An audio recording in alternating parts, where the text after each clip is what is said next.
Good evening, Joe Imbriano. I just handed Lucinda a claim for damages. I was at the last council meeting.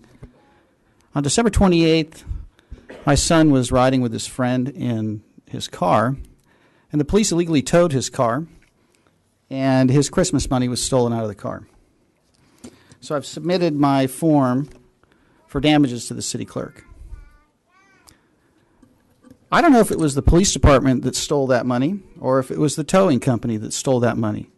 But I know that the police department stole my car that night and towed it to Anaheim.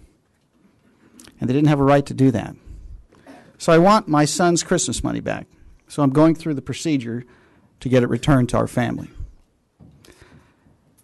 The Fullerton Police Department must be run by crooks. Because I cannot believe how Joe Fells can be drunk as a skunk, hit and run over a tree, run over a curb, try to get away from the scene of the crime, and 3 officers show up and nobody gives them a breathalyzer. We sent a request to the Orange County District Attorney to file obstruction of justice charges against our former police chief, Mr. Dan Hughes. I've been told that it's under investigation. So we got a guy that reeks of booze, that runs over a tree, smashes into the curb, messes up his car, and nobody gives him a breathalyzer. What kind of police department do we have in this community?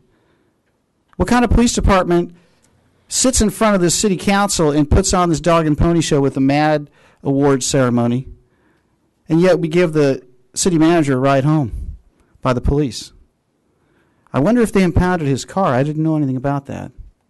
I guess it's all under investigation, so I guess we're not privy to that information. I don't trust the police. I don't think anybody in this community should trust the police, because you want to know something? They've got a track record that speaks for itself.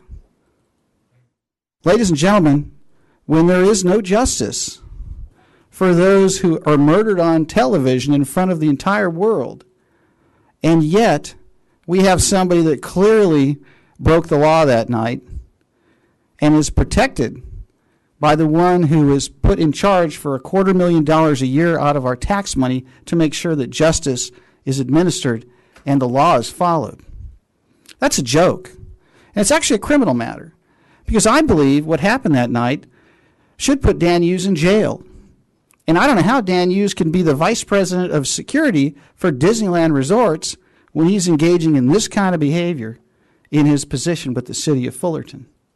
I'm just ashamed of the entire process. Quite frankly, I'm pretty shocked at all of you, because not a word's been forthcoming about that evening from any of you. I mean, I guess you don't work for us. Thank you.